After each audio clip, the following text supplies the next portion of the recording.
están observando a un médico llamado William Cullen, que intenta curar a sus pacientes de la nueva enfermedad de mediados del siglo XVIII. Es la malaria, una enfermedad tropical que los europeos encontraron en sus viajes de colonización. ¿Pero qué es lo que saben? La misteriosa enfermedad hace que la temperatura de sus víctimas suba y las altas fiebres han matado a muchas. Afecta a los europeos y a sus actividades comerciales en una escala enorme. Convencido de que puede curar la malaria haciendo bajar la temperatura de los hospitales, el Dr. Cullen decidió desarrollar una máquina refrigeradora. El Dr. Cullen usó una bomba para crear un pequeño vacío sobre una campana de éter etílico. Cuando el éter etílico llega a la ebullición, absorbe el calor de los alrededores de la campana.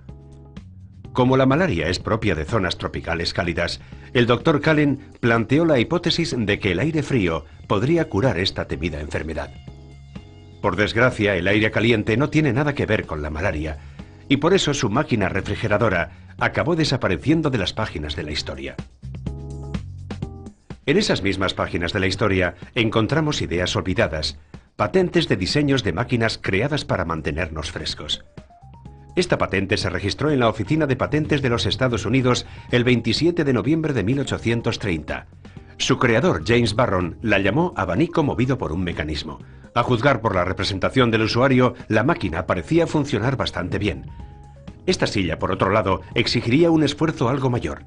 En 1847, el inventor Charles Horst patentó una ingeniosa combinación de un abanico y una mecedora. Al mecerse, se activaba el abanico construido sobre ella. La mitad del siglo XIX fue una época de gran inventiva en lo que se refiere a máquinas de hacer frío. Y fue en esa época cuando otro médico reavivó el deseo del hombre de conseguir máquinas refrigeradoras que nos acercaran a los frigoríficos y aires acondicionados que usamos hoy en día. En un sofocante hospital de Florida en 1842, el Dr. John Gorrie inventó un dispositivo que hacía soplar aire sobre unos cubos llenos de hielo. En aquella época se consideraba que los malos aires provocaban enfermedades. El aire frío del Dr. Gorrie era más pesado que el cálido, flotaba bajo los pacientes y salía de la habitación por un agujero del suelo. El Dr. Gorrie creía que el enfriamiento se producía por la rápida expansión de los gases. Creó bombas de fuerza de doble acción. Intentó reducir la temperatura del aire comprimido, incorporando una pequeña cantidad de agua. Esto resultó ser el modesto comienzo del aire acondicionado. ¿Y qué estaban intentando hacer estos hombres? Bueno, lo alucinante es que el frío no se puede crear. Lo que se puede hacer es trasladar el calor de un lado a otro. Tiene que ver sobre todo con la evaporación. Cuando se aplica la energía suficiente sobre un líquido, sus partículas empezarán a moverse con más vigor y al final se liberarán de las fuerzas que las mantienen unidas. Cuando el líquido se convierte en gas, las partículas quedarán libres para marcharse. Nos pasa a todos. Cuando hacemos ejercicio, transpiramos. Lo que sucede es que el sudor se transforma de líquido en gas, y eso es la evaporación. Pero hace falta energía para hacerlo. Lo que no vemos, que es lo que realmente sucede, es que al transpirar se extrae energía de la zona donde tiene lugar la evaporación, es decir, de nuestra piel. Y eso es lo que nos hace enfriarnos. Pero prepárense porque el hombre dio un paso de gigante. Esta vez, un nombre familiar aparece en escena. Un litógrafo se encontró con que en días calurosos los cambios de humedad hacían que el papel que usaba se expandiera o se contrajera. Buscó y encontró ayuda en Willis Haviland Carrier. La primera idea de Carrier fue tratar el aire con una solución de cloruro de calcio.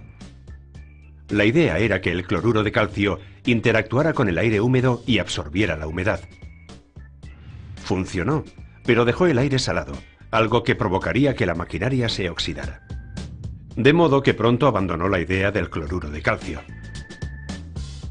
Carrier sabía que la cantidad de humedad que el aire puede contener depende de la temperatura, y planteó que enfriando el aire podría reducir su nivel de humedad. Así que transformó un calefactor haciendo circular aire caliente por su sistema en vez de vapor, y sacó la humedad de las tuberías.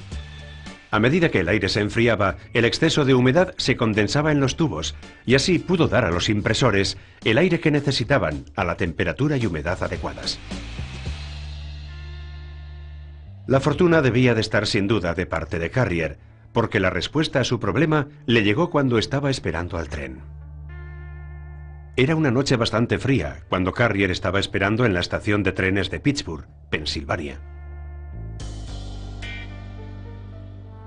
Mirara a donde mirara, no veía más que niebla. Y entonces se dio cuenta de que allí mismo tenía la solución a su problema. Observando la niebla llegó a esta idea radical, de que el aire puede secarse saturándolo con agua. Advirtió que el aire cálido y húmedo puede enfriarse rociándolo con agua fría. Cuanto más frío sea el aire, menor vapor de agua puede contener. El exceso de vapor de agua se condensa como niebla artificial, que puede ser retirada, de modo que aunque el aire frío esté saturado, es en realidad muy seco. Su dispositivo estaba pensado originalmente para controlar la humedad, pero sus efectos secundarios prácticos fueron que también enfriaban y limpiaban el aire en el proceso. Era, en resumen, un aparato de aire acondicionado. Carrier tuvo su momento de eureka en la estación de tren. Casualmente, el negocio ferroviario fue una de las primeras industrias que se benefició de su invento.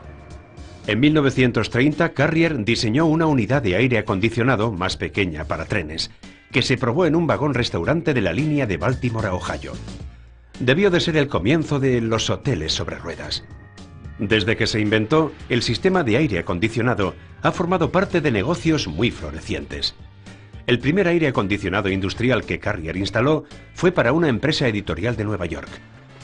El aire húmedo que producía la unidad de aire acondicionado era necesario para evitar que se encogieran las remesas del papel y que se secara la tinta. Muy pronto otras industrias descubrieron que el aire acondicionado les venía muy bien para aumentar la eficiencia productiva. La industria del tabaco la usó para establecer un límite de humedad para las hojas de tabaco. Y la industria textil usó el aire acondicionado para elevar la humedad de sus fábricas, al descubrir que hacía que su hilo de coser fuera más fuerte.